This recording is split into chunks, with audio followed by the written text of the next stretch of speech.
40 বছর পর তারা এই বিচারটা প্রক্রিয়াটা চালু করেছিল। এটা সুস্পষ্ট ছিল যে এটি রাজনৈতিক বিচার ছিল, এটি একটি প্রহসনের বিচার ছিল, বাংলাদেশ থেকে ইসলামী আন্দোলন এবং ইসলামী আন্দোলনের নেতৃবৃন্দকে নিঃশেষ করার একটা বিচার ছিল, যে কারণে আমরা বলেছিলাম এই বিচারটা হতে পারে না। বাট এখন যে বিচারটা হচ্ছে এটা তো চোখে দেখার সাক্ষী আছে, এমনকি আপনি আমার ইন্টারভিউ নিচ্ছেন, আপনি নিজেও অসংখ্য হত্যা হতে দেখেছেন। তো এই সমস্ত চোখে দেখার সাক্ষীর বিনিময়ে আজকের এই বিচার, সুতরাং এখানে ন্যায় বিচার প্রতিষ্ঠিত হবে, এটাই প্রত্যাশা। আসলে তো আমি আজকে ইতিহাসের একটি অংশ হয়ে গেলাম।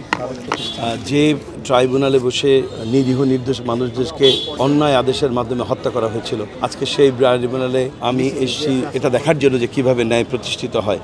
আর এখানে তো আপনি বলছেন আওয়ামী লীগের হ্যাভিওয়েট নেতা, আমি তাদেরকে আওয়ামী লীগের হ্যাভিওয়েট নেতা বলছি না, এরা আওয়ামী লীগের হ্যাভিওয়েট সন্ত্রাসী। এই সমস্ত সন্ত্রাসীরাই বাংলাদেশকে বিভাজনের রাজনীতি করেছে, বাংলাদেশকে ধ্বংস করেছে, অর্থনীতিকে ধ্বংস করেছে, রাজনীতিকে ধ্বংস করেছে।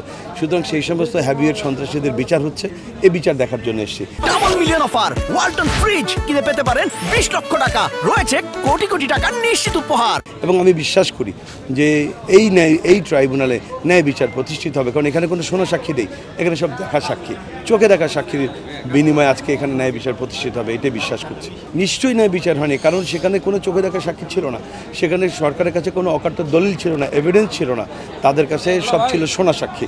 তো শোনা সাক্ষীর ভিত্তিতে 50 বছর আগের বিচার কিভাবে সংগঠিত হতে পারে? এটা তো একটি রাজনৈতিক বিচার ছিল, প্রহসনের বিচার ছিল, একটি পার্শ্ববর্তী একটি দেশের নির্দেশে বিচার ছিল। সুতরাং ওটা ন্যায় বিচার প্রতিষ্ঠার কোনো সুযোগই তো ছিল না। আসামিরা নিশ্চয়ই আসামিরা ন্যায় বিচার পাবে, এই অর্থে আমি বিশ্বাস করি। আমাদের প্রতি যেভাবে জুলুম করা হয়েছে, এখন সেই জুলুমটা করা হবে না বলে আমি মনে করি। কীরকম?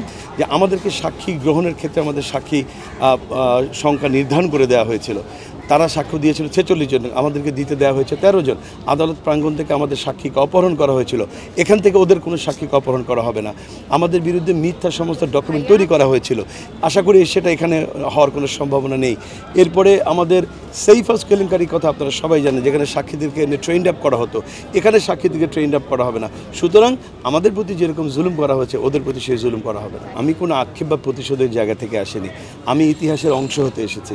আজকে একটা ইতিহাস সৃষ্টি হচ্ছে, এটা বাংলাদেশের জন্য না, সারা পৃথিবীর জন্য।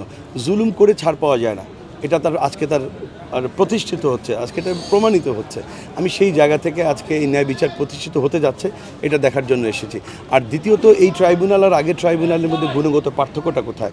পার্থক্যটা এখানে যে আগে ওটি ছিল একটি প্রহসনের বিচার, আগে ছিল একটি সাজানো বিচার, ওটি ছিল একটি ক্যাঙ্গারু ট্রাইব্যুনালের মাধ্যমে পার্শ্ববর্তী একটি দেশের প্রেসক্রিপশনে পরিচালিত বিচার। আর এই বিচারটি পরিচালিত বাংলাদেশের 18 কোটি মানুষের প্রত্যাশার বিচার। সুতরাং এখানে তো গুণগত পার্থক্য আছে। দ্বিতীয় বিষয় হলো, তারা সাক্ষী হাজির করেছিল সব শোনা সাক্ষী, যারা নিজের চোখে কিছু দেখেনি, আর এখানে সব সাক্ষী এসে চোখে দেখা সাক্ষী। তো গুণগত পার্থক্য তো এখানেই আছে। তো আমরা বিশ্বাস করি যে জুলুম তারা করেছিল, ওই জুলুম এখানে হবে না। চোখে দেখা সাক্ষীর ভিত্তিতে আওয়ামী লীগের হ্যাভিওয়েট এই সমস্ত সন্ত্রাসী যারা আজকে এই ট্রাইব্যুনালে হাজির হয়ে করানো হয়েছে, এই সমস্ত সন্ত্রাসীদের বিচার হবে।